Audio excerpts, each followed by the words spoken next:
a farsa da boa preguiça. Essa é a farsa da boa preguiça. Jorge Simão tava deitado no banquinho e Nelinha veio.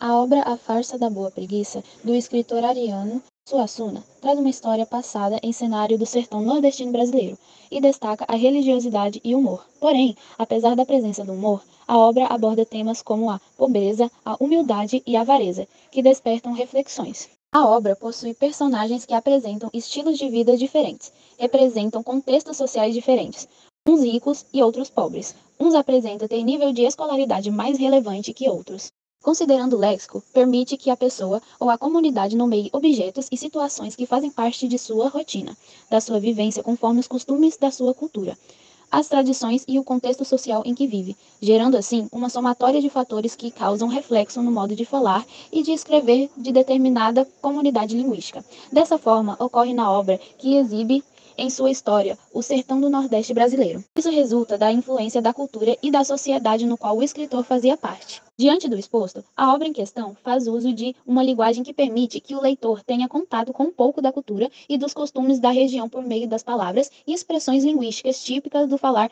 regional nordestino que o autor expõe. Em síntese, é evidente que o escritor valoriza copiosamente a cultura nordestina. Por isso, ele usa a linguagem regional. Assim, apresenta práticas sociais distintas, uma visão de crenças e tradições enraizadas e sentimentos, costumes e ao contexto socioeconômico-cultural. A linguagem do livro Farsa da Boa Preguiça traz um dialeto nordestino, contando histórias passadas em cenários do sertão nordestino brasileiro e destacando a religiosidade, o humor, as gírias e costumes do povo do sertão. Por que é regionalista? Linguagem regional está relacionada com as variações ocorridas, principalmente na fala, nas mais variadas comunidades linguísticas. Essas variações são também chamadas de dialetos. No campo dos estudos linguísticos, léxico-semântico das expressões regionais que fazem parte da linguagem usada pelo escritor Ariano Suassuna é visto como um elemento cultural que transpassa a relação existente entre o homem e a sociedade. Ou seja, o léxico mostra um conjunto de aquisições culturais provenientes de experiências sociais do homem. Diante do exposto, ao analisar a obra A Farsa da Boa Preguiça, do escritor nordestino, é evidente o uso do léxico visando representar a comunidade a qual ele pertenceu e organizar um vocabulário através da linguagem apresentada na obra, que retrata a cultura entre a intervenção social em determinada região. Através desse vocabulário, constataremos a influência do falar regional, da cultura e da sociedade, na qual o escritor estava se inserindo. Realizou suas escolhas e sua linguagem literária. A obra Farsa da Boa Preguiça possui personagens que apresentam estilos de vida distintos, representam contextos sociais diferentes, uns ricos e outros pobres. Uns aparentam ter nível de escolaridade mais relevante do que outros.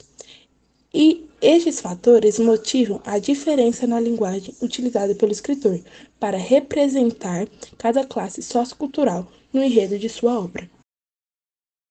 O escritor Ariano Suassuna quis deixar bem claro o regionalismo no seu texto, trazendo frases e gírias do Nordeste brasileiro. Um claro exemplo disso é o oxente, dito por diversos personagens, sendo um deles Simão. Apresenta também formas ofensivas de chamar outros personagens, entretanto de uma maneira mais leve e diferente, como vocação de corno, quenga escanzinada e sangue de pamonha. Na obra A Farsa da Boa Preguiça, pode-se observar que nesse texto tem certas regularidades em relação ao gênero farsa, contendo reincidências temáticas, estilísticas e composicionais próprias do gênero. No entanto, outros aspectos são incorporados, como, por exemplo, a linguagem muito próxima da poesia de cordel, resgata temas da literatura oral arraigada da Península Ibérica.